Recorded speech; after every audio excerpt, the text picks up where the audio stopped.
This is that exciting dude with stories, lies, and shenanigans.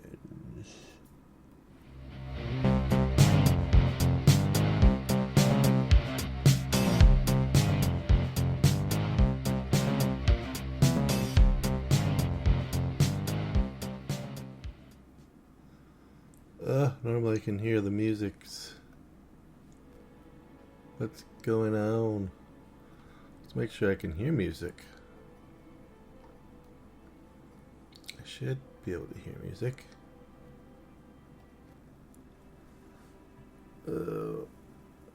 Yeah, hearing music, alright. I'm hearing music. There we go. It helps if I have it clicked on the right source. Alright, this is that exciting dude. And you're listening to Stories, Lies, and Shenanigans, like I said in the beginning. It is 9:13. Normally the podcast would be out by now, but I totally forgot yesterday. But I put it out late last week too. So, it's always a Wednesday, Thursday thing. It's a Wednesday, Thursday thing. That's what it's been turning into. So, trying to keep it to Wednesdays. But sometimes it might be a Thursday thing. You just never know. I am waking up very slow this morning. I finally got the coffee going, got the water going. I've got a banana that I have yet to unpeel, break open, whatever you want to call it. I'll break it open here in a second. First, let's start with the... I just want to say before I start, this is going to be the last podcast that talks about the surgery. We are at the final result of what happened at surgery. Did anything happen at surgery? Most know, some don't know. Stay tuned for that. Stay tuned for that. Alright.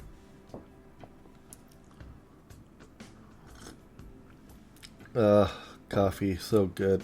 Fuel, coffee. So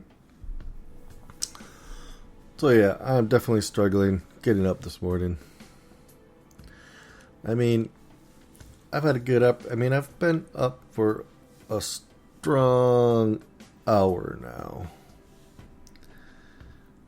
And, I kind of just want to lay back down. Just kind of in that, yeah. But no, we're here. Got things to do. And, I'm here to talk to you. I'm here to get the message out. Tell my story. And not just about because of the surgery that took place. Just boom. In general.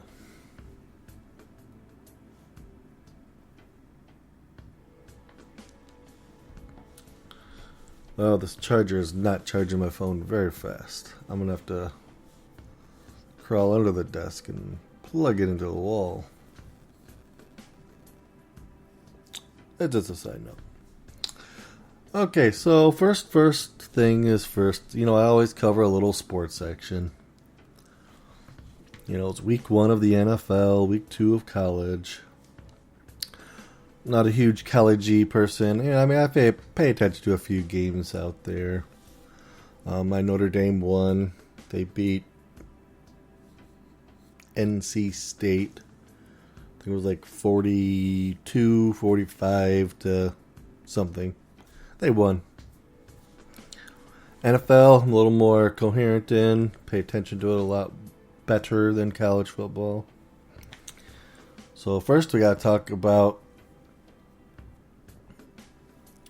the kickoff game, which was between my team, Detroit Lions, and the defending Super Bowl champions, the Kansas City Chiefs. Obviously, there's been 6 days between the two times. As those that follow sports know, the Kansas Chiefs lost.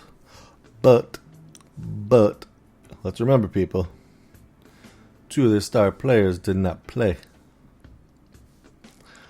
Patrick Mahomes was a little lost without Travis Kelce on the field. I think the ball game would have been way different if Travis Kelce was playing.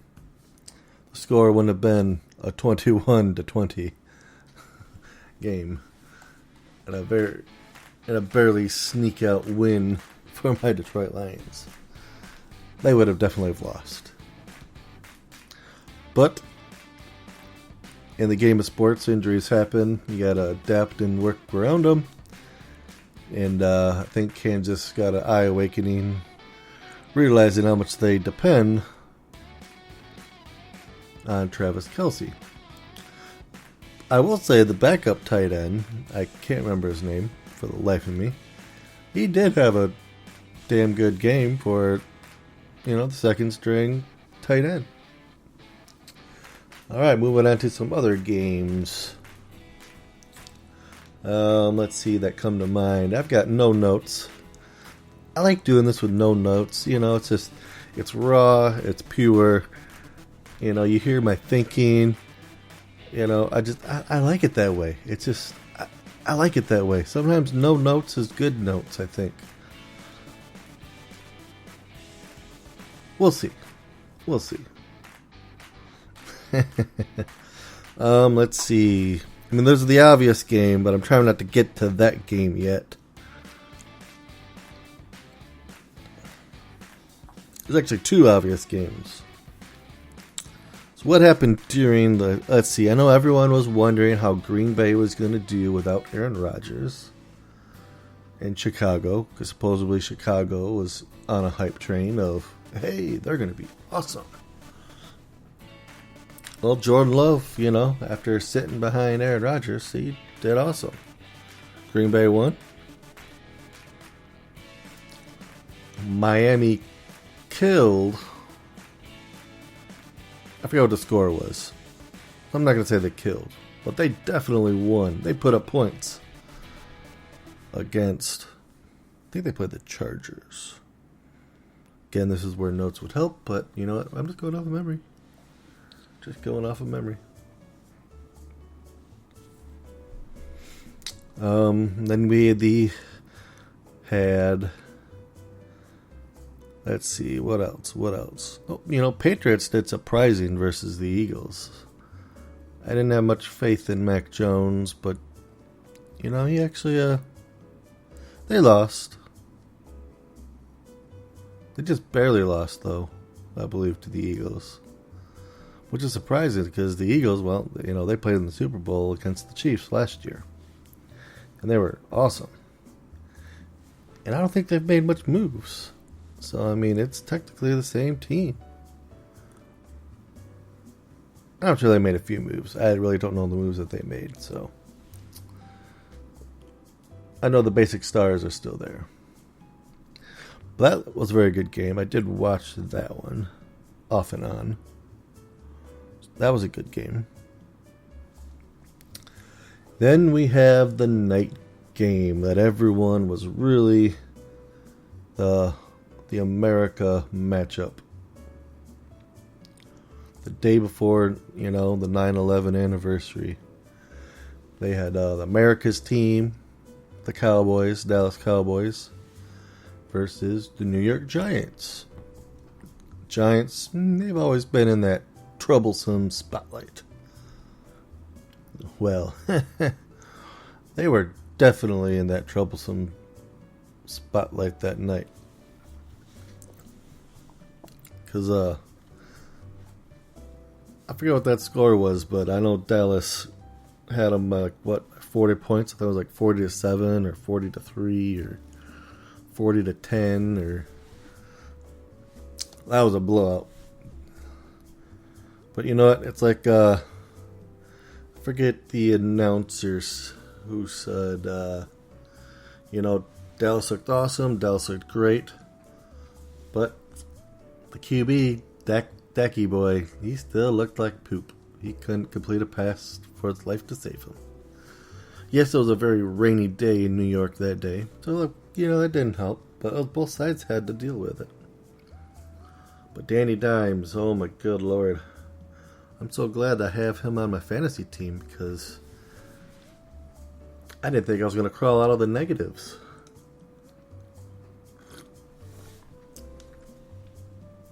It's only week 1. So then we had Monday night's game. The big Aaron Rodgers and the whole trade to the New York Jets. He got a few people onto the team that he really wanted on the team.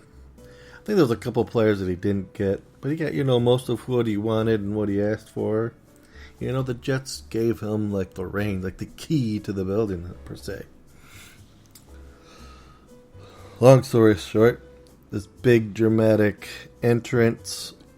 Again, this was 9/11. It was Monday night. Two New York teams going at it. The Buffalo Bills and the New York Jets. This nice scene of Aaron running in with the flag. They get kicked off 2 by Buffalo, so they start the drive. The first play happens, okay. Second play happens, okay. The third play happens, okay. I think by this point they're at a first down.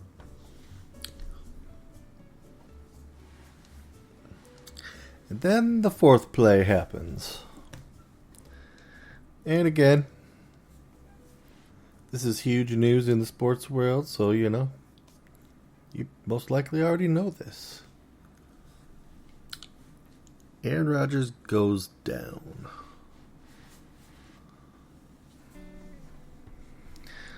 So first everyone's like, oh, it's just, he sprained his ankle. He,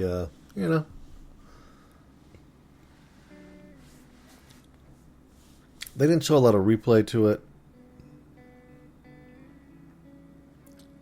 So to me, it looked like, oh, that was a very, weak go down. He got tackled, he got up, he, took a couple steps around. I remember, he shook his helmet no, because he has a microphone in his helmet. All quarterbacks do, if you don't know that. And the offensive coordinator must have been throwing plays at him, and he just, shook no, and then, you realize something's not right. So, when players are injured, what you're supposed to do is lay down, or, you sit down on the field. Or lay down, or, whatever. Appropriate to the injury, or, then he sits down, and it's like, okay, maybe just something didn't feel right, maybe,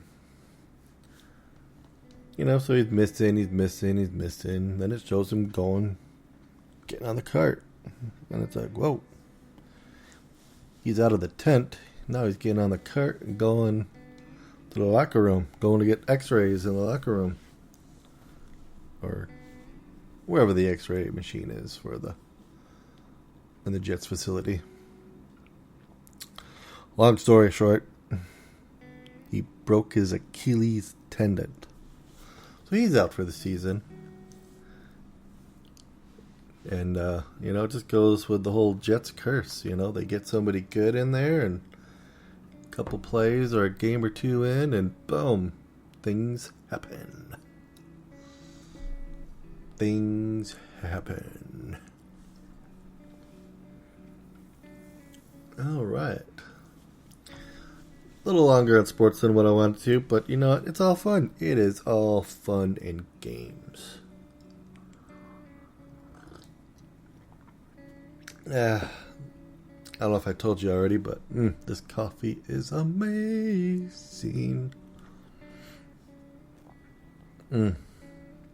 So good. Alright, so now it's time for the main event. The main event. Should I redo the entrance? Nah, I'm not going to. Well, before we get there, remember, please share. Comment if you're listening on YouTube, because I do have this automatically posting to YouTube. It's been a hot minute since I have streamed, but I'm also on Twitch at That Exciting Dude. I'm at TikTok at That Exciting Dude.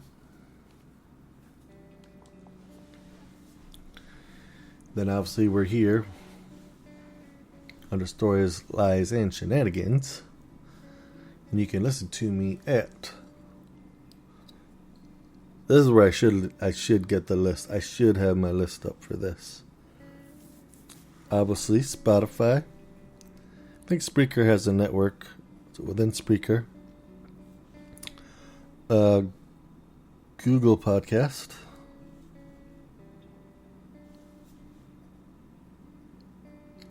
I'm drawing a blank on the others. And I know I put in for a bunch of others, which I should check to see if they cleared.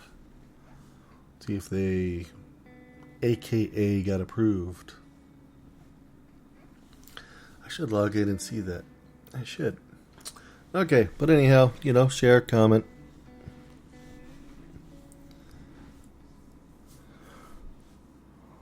Alright.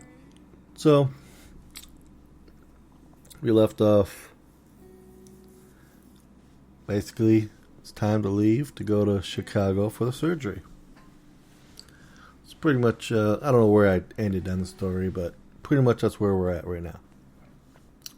So,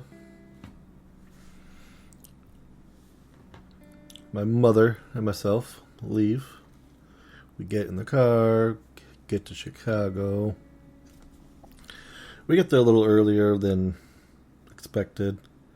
I'm really supposed to start cleaning my system out because, remember, a couple of hernias and a colonoscopy. The surgery is at noon now versus at 9 a.m. So I'm like, there's a 3-hour difference. But they still wanted me to start cleansing at the same time as before. And I'm like, that makes no sense. So I kind of made my own rules up. I was like, okay, they really want me to start at 3 to do the Miralax and these other tabs with, Gatorade. I was like, nah, I'm going to start it at 5 instead. So, I'm still in the window. I'm still doing things beforehand. Might not be what they wanted, but I'm like, I'm going in 3 hours later. I got 3 hours to play with. I ain't starting this at 3. I mean, really, we got to Chicago about 4 p.m.-ish. So we had a little time to play with before I had to start. So, get settled into the room. I get all my bottles set up. Get my Miralax. I had to drink a bunch of slurps out of my Gatorade. Slurps meaning I had to drink the Gatorade to make room for the Miralax. So I had to split the Miralax between the 2 Gatorade bottles, 32 ounces to be exact. So I'm like, okay, cool. I take these 2 tablets early. Then it's like an hour later, I gotta start drinking the first bottle of Miralax. Again, this is game 1 is on, so between my phone and the TV going, I'm watching the game. Most of the game was watched on the John as the system is being flushed. We'll just go keep that right there. So, everything's all good to go. It's finally about midnight, 1. I forget what time it was. I finally was like, okay, we're good. I'm good to go to sleep without feeling the urge of a bathroom run. So, wake up the next morning. I sleep in really good. I think I slept into like at 8:30, 9. Had to be at the place by 10:30. The surgery place. which was only like 10 minutes down the road, not even. So, get to the surgery place, check in. I really don't know what time they finally brought me back. I know we sat in the waiting room for a good hot minute. But, I get back in their prep area. It's like just a bunch of curtains, sectioned off an area, like a quick area of, hey, here you go, boom. Get undressed, get all my clothing in this bag that they give me. So I'm sitting there on the bed, just waiting. No idea what time it is. Kept my phone with my mom. Kept snoozing on and off. I mean, that's the only thing to do. You just kind of put your head back and take a little nap.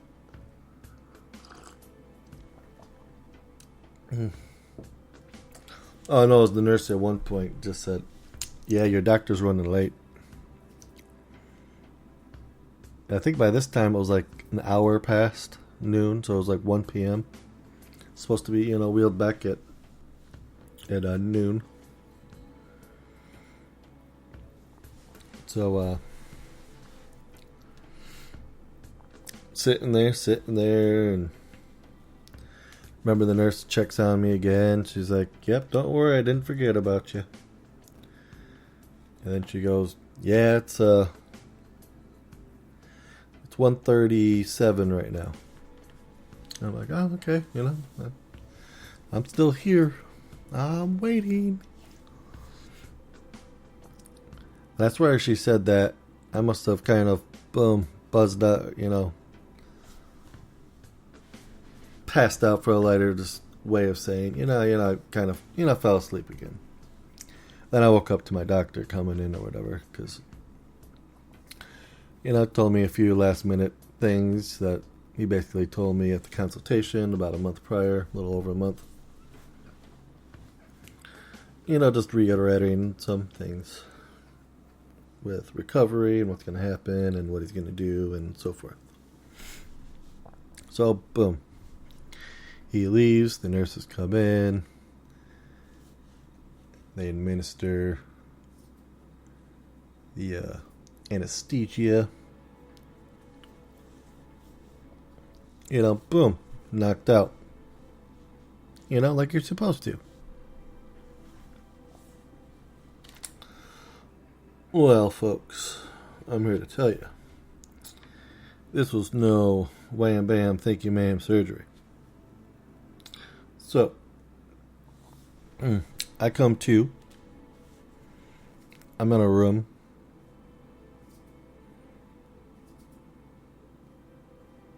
There's 8 to 12 people in this room. Everyone's just staring at me. I remember coming to. I couldn't breathe. I kept fighting for air. They kept pushing this mask in my face for the pure oxygen. Naturally, you just want to sit up. And I remember just kept fighting for air. Just kept fighting for air.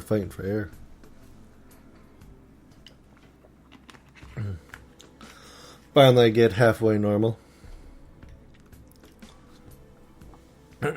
Not good by their standards, but I mean, I'm doing better. I'm breathing.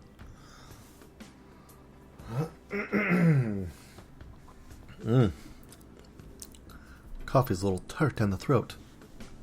I'm slowly breathing a little better.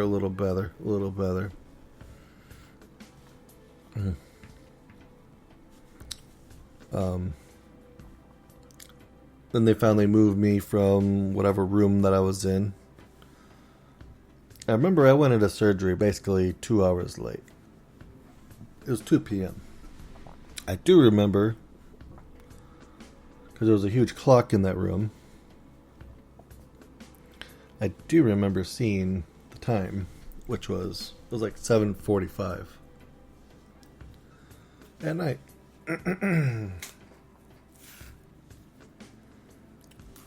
Man, that coffee really like dried my throat. It's like really tarted it up. Man. Let me eat a little banana here. Take a little breather. Go get a second cup of coffee, a little glass of water. I'm gonna have a couple chunks of this banana. Bananas are so good. Why are they so good? So good. Alright, apologize for the food in the mouth.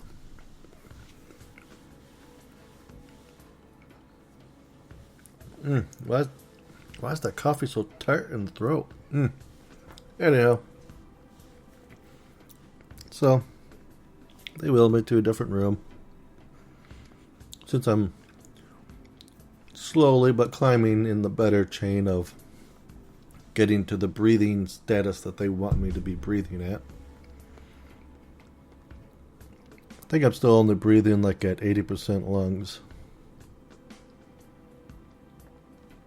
But again, I don't need oxygen at this point, you know. I mean, I've got the tube in the nose, you know, my double nose. We get to the other room, you know, get settled in there. You know, take blood work.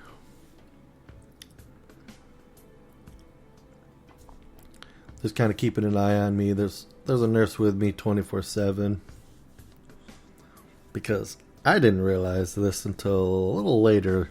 Well, my mother finally joined me in this room. That I'm at the hospital. I'm not at the surgery center anymore. I'm at the hospital. Yeah, you heard me right. I had no idea. The rest of that will be later. So, they're asking me questions, you know, do you know where you are, and or my name and my birthday, and if I knew who my mom was, and, you know, and I'm just answering questions like nothing, like, yeah, it's my mom. We're at the surgery center. I mean, I'm just asking them as I know. And they're like, no, you're at the hospital. I'm like, oh, okay.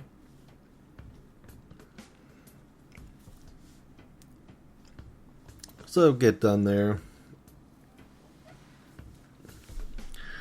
My mom's talking with, you know, one of the doctors to see where the like local hotel is. Because she needs to spend the night. Because they have already said they're keeping me overnight.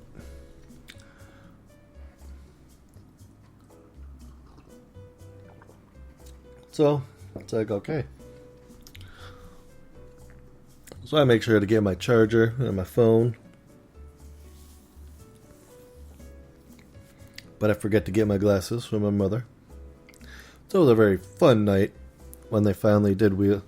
So, let's see. It was probably about 9:30, 10 o'clock. Approximately, give or take a little. My mother leaves. I think I was in this room for about another hour. Yeah, I think I was in there for about another hour. So about 11:30 maybe? I'm trying to think.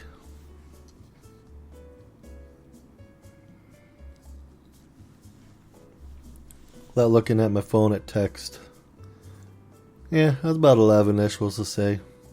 Finally get wheeled up to the ICU, which is one floor up. And,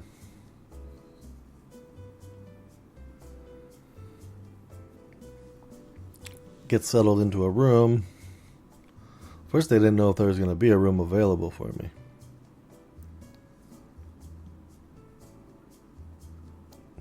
But there was a room. They made a room happen.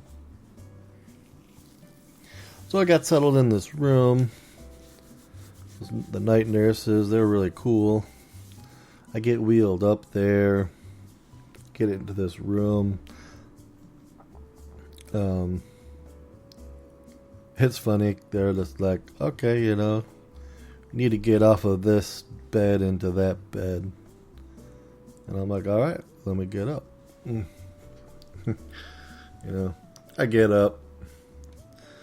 It's funny because they started sponge bathing me as I'm standing up. They're like, hold on, we're gonna quickly wipe you down. Cause I think at this point I didn't piss all over myself, but there's some action down there. I was trying to use the bedpan bottle that they gave me right off of the get-go. I remember looking at the one nurse. Yeah, when I came to and I had to use the bathroom right away or whatever, I was like, ugh. It's like, I'm sorry, but I think I missed on that one.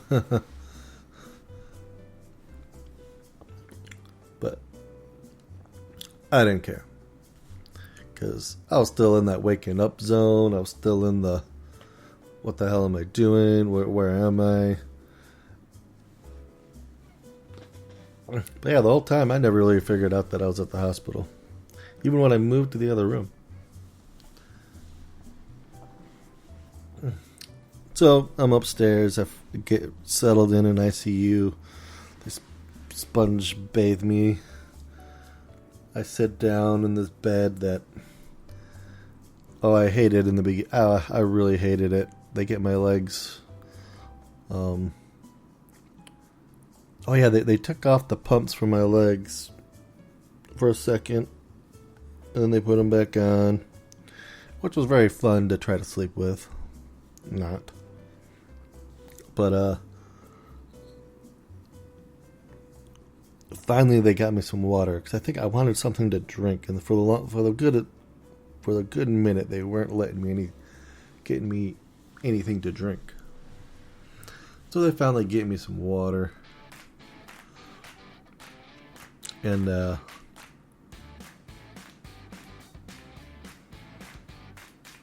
just drank water that whole night.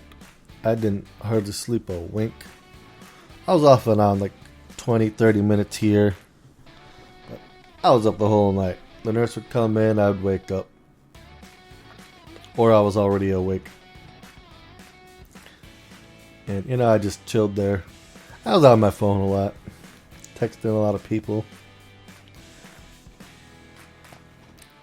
Talking about how I think I'm almost positive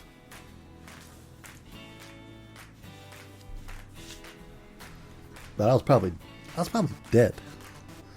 I'm convinced that I was dead. I really am.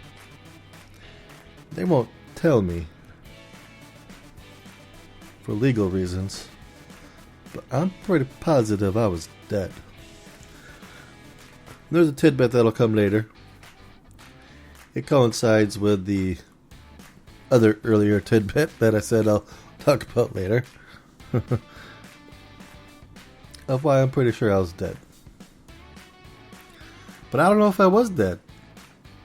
And the reason why I say I don't know if I was dead is I didn't see no pearly gates.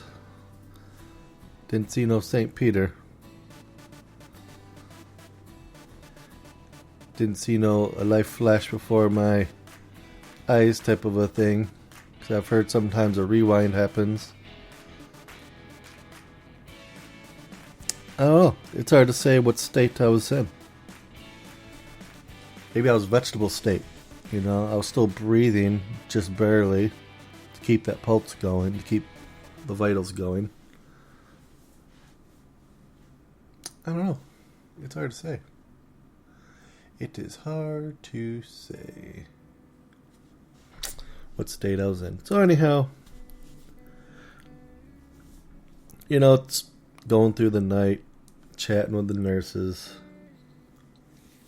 Even the nurses are like, you're getting better by the minute. I don't know why you're still here. I'm like, I know. Trust me.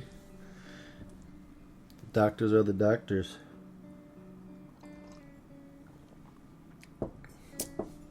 So, I remember this remember this whole time I'm like, oh, I am hungry like you couldn't believe. Hungry like you couldn't believe. I'm hungry like a monster.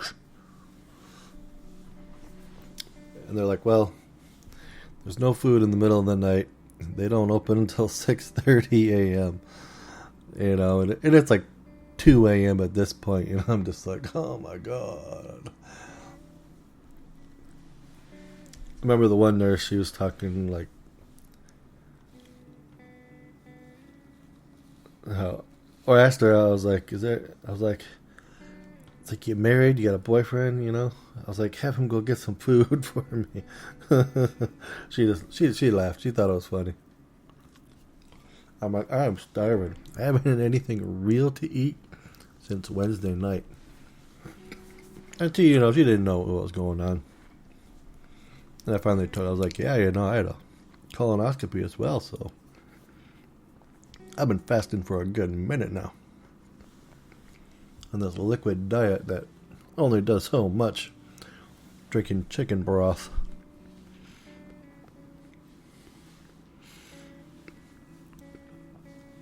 So I remember, you know, I wasn't sleeping the greatest. Off and on, off and on, off and on. I remember it finally gets to like 6 o'clock.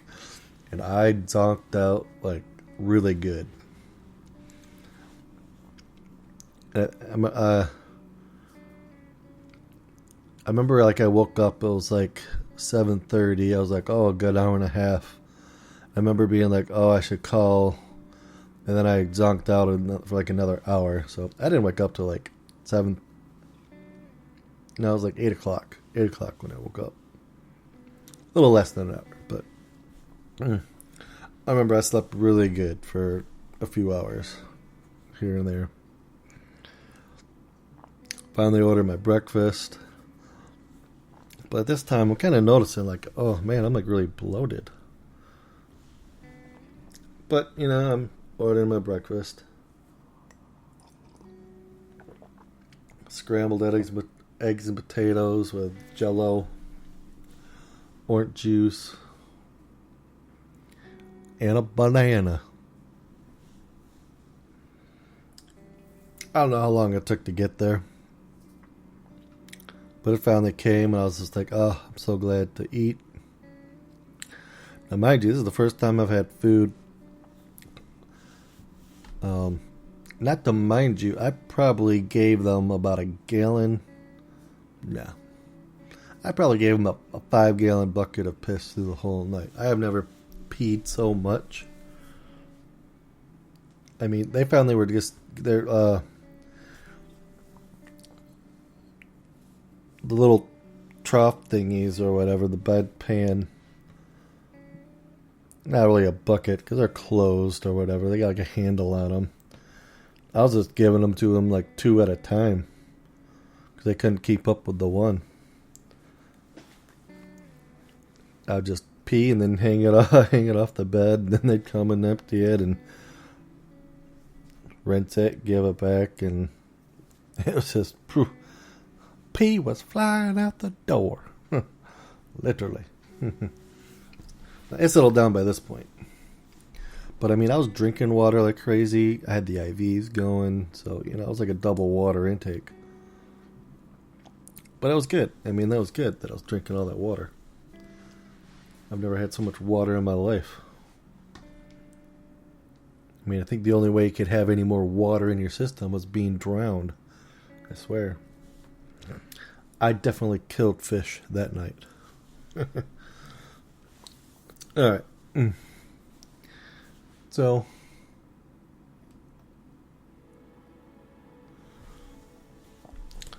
I remember taking my first bite, and I'm like, ooh, man, my throat is really, really raw. It's really dry.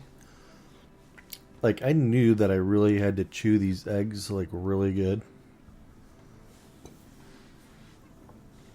And I took that first swallow, and I was just like, ooh,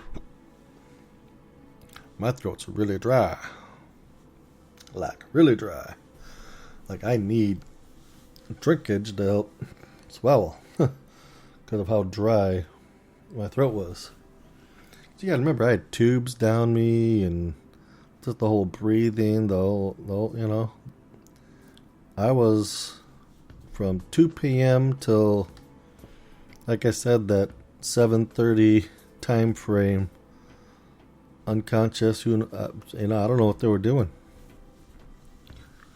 Well, okay, for 2 hours I know what they were doing, but the other hours I don't know what's going on. That's where the missed time is of keeping me stable or working. I mean, I don't know what they were doing. That's the mystery time right there. So, I kind of struggle to eat the eggs, but I'm getting bloated too. I'm like very bloated. And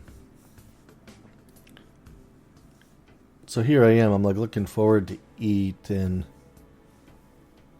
I like can't eat because I'm so bloated. I felt like my stomach was gonna explode. I kept trying to fart, wasn't farting, wasn't burping, wasn't releasing any of this gas that was in my system. It just wasn't happening. So I ended up, I think I got like a couple more bites of eggs down. All the Jell-O, most of the banana. So it wasn't that I didn't eat, but I definitely didn't eat how I wanted to eat. So finally, doctor comes in. It's the surgery group doctor program that I went through. She comes in and made sure everything was all good and asked about how I was doing and this and that. And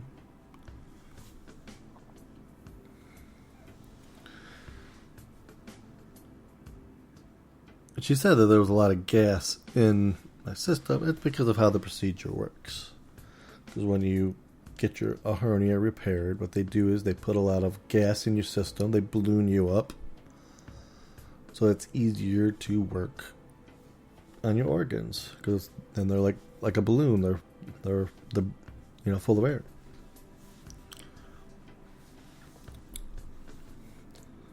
So she said, there's a lot of gas in the system. So she leaves. I feel like there was another doctor that came in before the final one that had the word. I don't know, at this point, college football was almost on, so I was like, whatever, watching college football. Yeah, that's what it was. They just get this 4-hour drug started on me. It's like 11:30, noon. They just get this other steroid started on this antibiotic. Then the pulmonologist comes in. The pulmonologist, now this is where I feel like there needs to be more teamwork, more relation work within the health community. Because I never held anything back from my doctors. From the surgery group doctors, from my primary care doctors, even from the cardiologist that I had to see. So it wasn't like I hid any information from them. Because the pulmonologist says, so she finally was like, okay, we got a reason of why, your breathing wasn't happening coming out of surgery, why it was difficult, why what happened. And they're always going to throw the weight at you. That's a very common American doctor thing. They're always going to throw the weight at you. I mean, I'm not going to lie. I could definitely lose some poundage. So, like I said, the weight's always an icing with any conversation. Any conversation.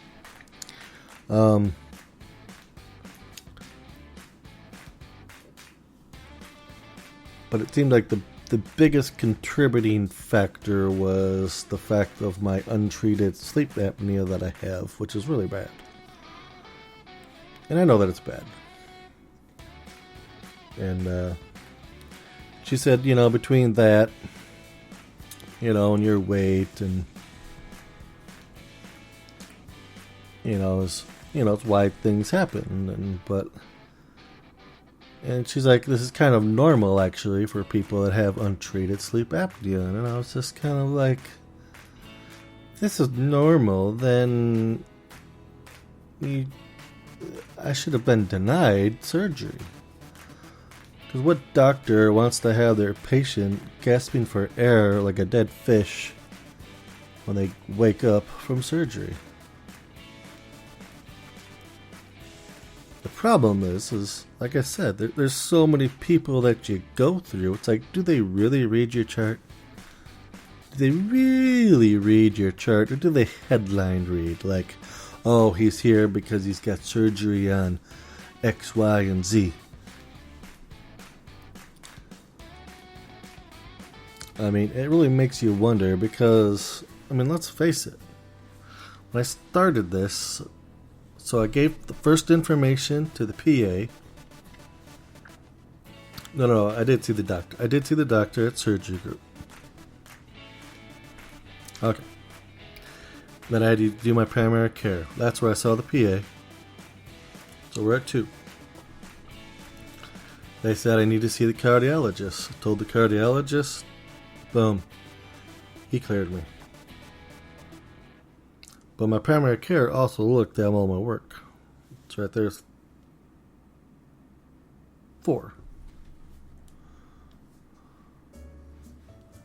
Let's get the elevator music going. This is all good. So I'm at 4 doctors now.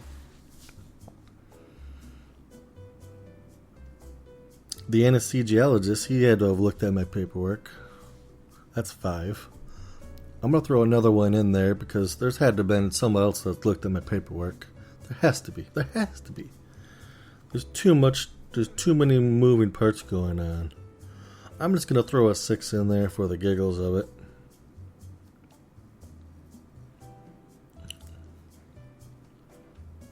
I mean, the nurses knew because they even asked me questions.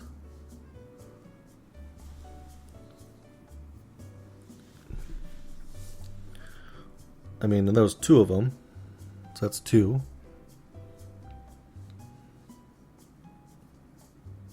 I feel like I'm forgetting someone, though. So in short, 5, at most 7. Between all this information.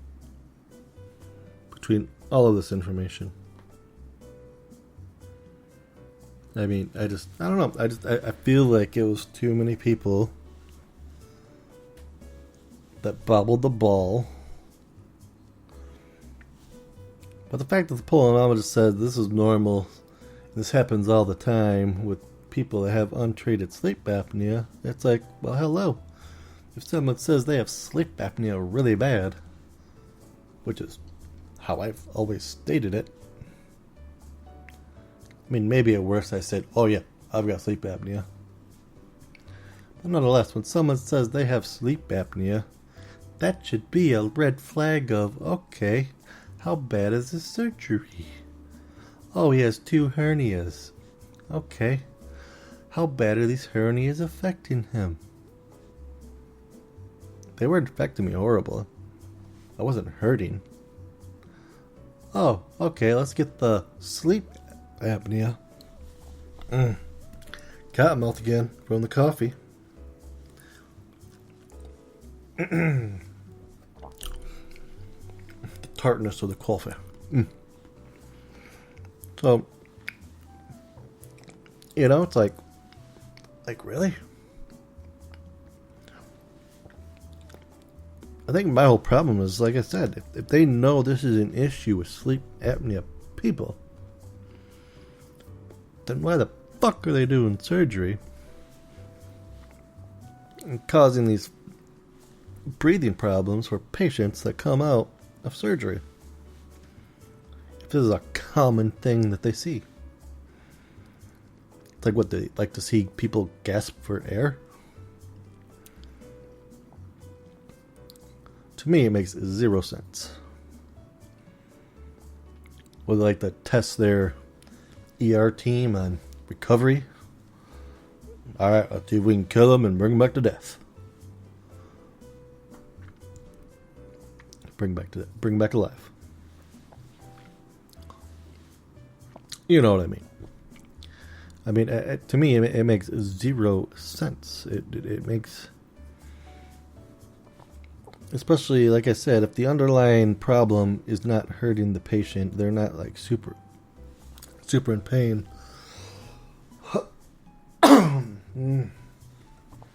I mean,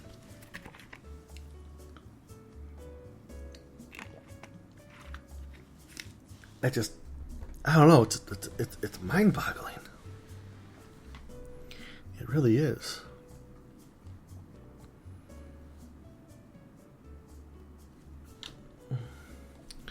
It just, I don't know. Like I said, just gotta stop and think about it for a sec. Does it really make any sense? It doesn't to me. Why put someone through a scary situation if they don't need to be? I get it if the underlying problem or surgery is another like life-threatening surgery, then okay, you got to do what you got to do. But I wasn't in pain. I didn't talk about how like, oh my God, I've got to. I mean, how I found the hernias were because I went through for top stomach pain at the local hospital. And they took a CAT scan, and basically in the groin area, they found the hernia, which is not even at the top of the stomach. Was it connected? I'm still trying to figure that one out. But all I remember saying to them was, when you're in the hospital for like 5 hours, you get to that point where you're just like, all right, clearly you ain't doing crap. It's time for me to go. So you just accept what they say, because that's just where we are in America.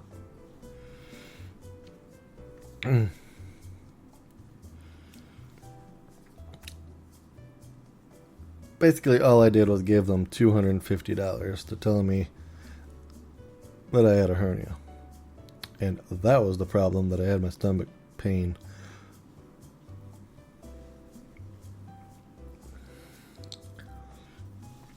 Which I call bullshit.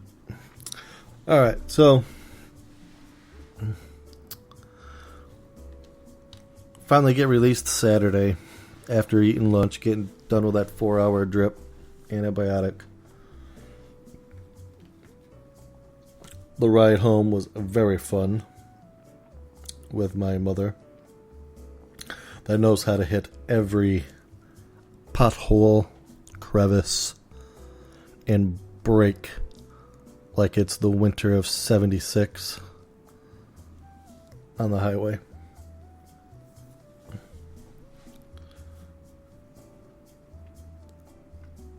Let's just say I'm glad to be home after that drive. And I tried eating lunch again. Lunch I did a little more promising before I left the hospital, although what I ordered was it was horrible.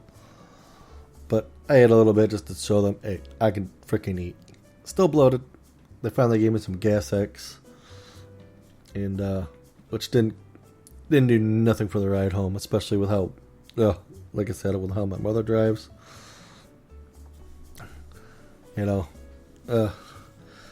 So I get home. Boom. Sunday rolls around. Dinner time. I don't know how the conversation came up. I don't know where it came from. But my mother told me that. So she told me the story of what happened on her side. So she's in the surgery center. I'm in. She was told the doctor was late. Boom. Finally, she said that I was the last one in the surgery. It was like 2:30 or whatever. And, it's like 5 o'clock. She knows, like everyone's going home. Still there. 5:30. The receptionist is still there.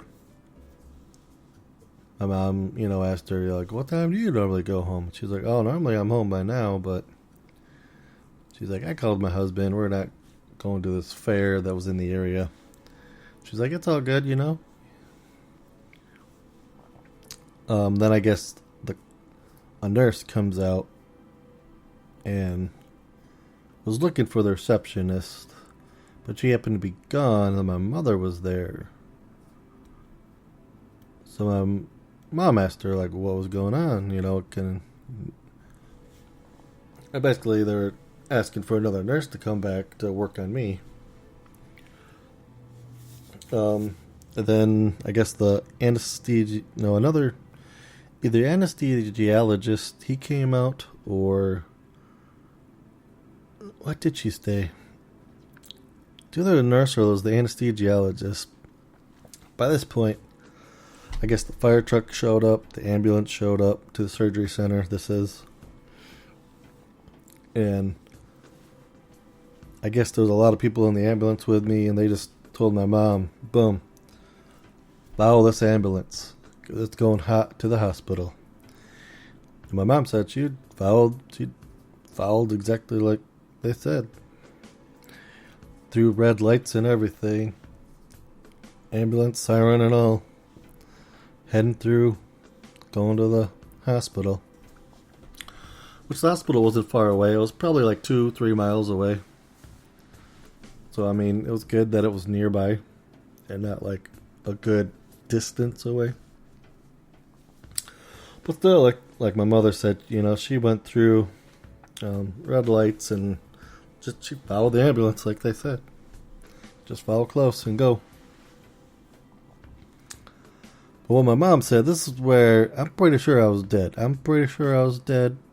Like I said, I saw no pearly gates, saw no whatever you're supposed to see. Because she said when they wheeled me onto that ambulance, she has never seen a body as white as porcelain as I was.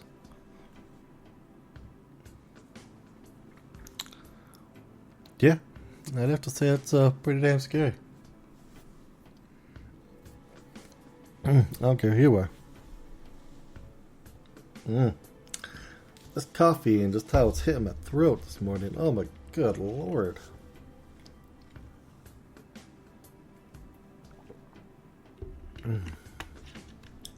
But, yeah.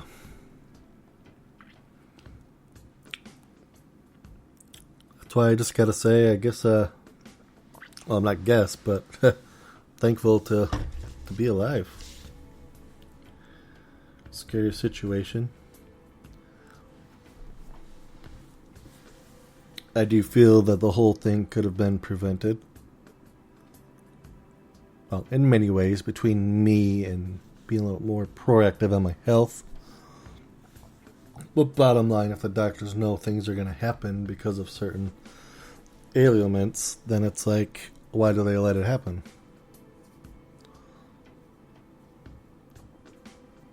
There's definitely some whys. Yes, like I said, I'm at fault too. Because I don't have a lot of faith in the health system. It's more of how everything gets billed and how everything works. It's like you need to see 3-4 people before you can do anything. And it's like you get billed with all of those, and then they finally tell you, okay, you could do X.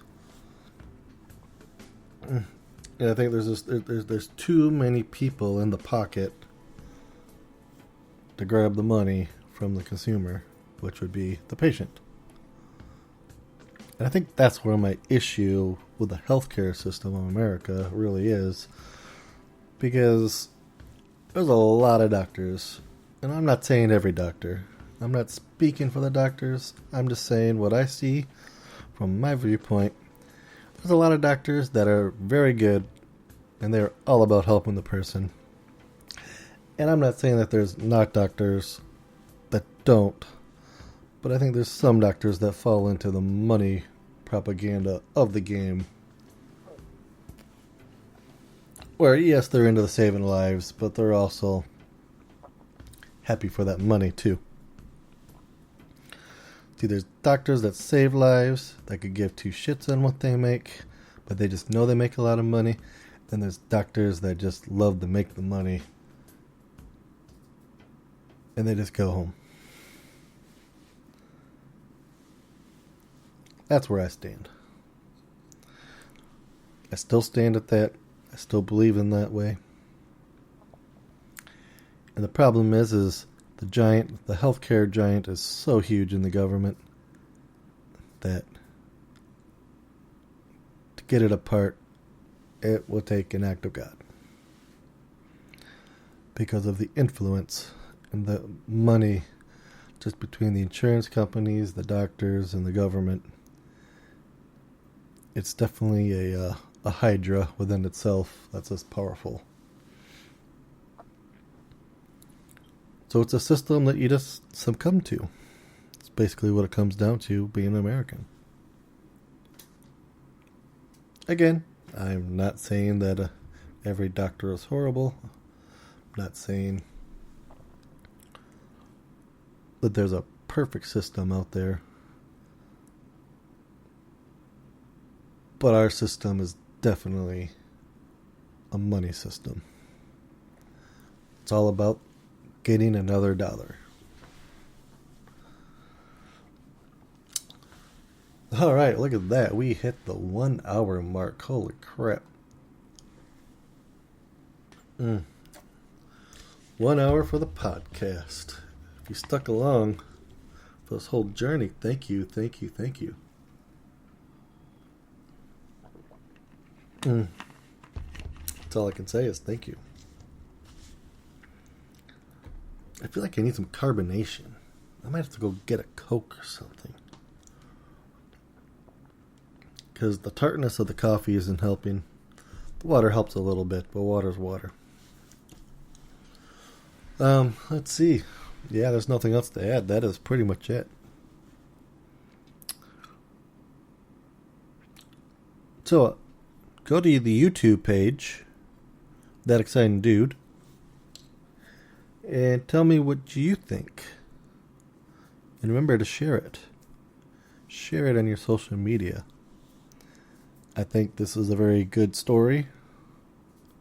Well, I say story, but more of an actual, life story situation that I think needs to be shared. I used 0 doctors' names. So, everyone's still safe. Everyone's still good. A couple people that I'm close with think I might have a case of something, but I don't know. I don't know where I'm going to go with this. Don't know what the next move is. Well, outside of, yes, I do have another primary care doctor next week. But,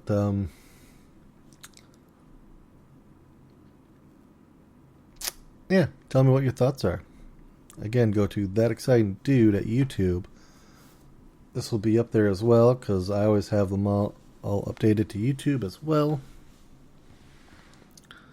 And you can use that area to comment after you listen to this via, Google Podcast or Spotify or the other places that it's up at that I can't think right now where they are. But yeah. All right. I think that's it.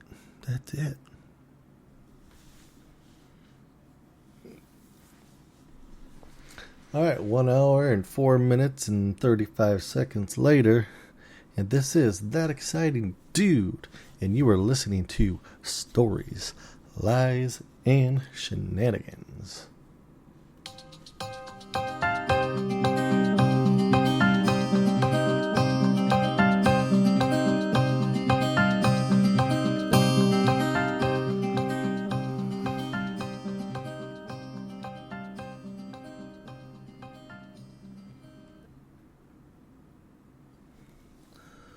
Peace, everyone, and catch you next week.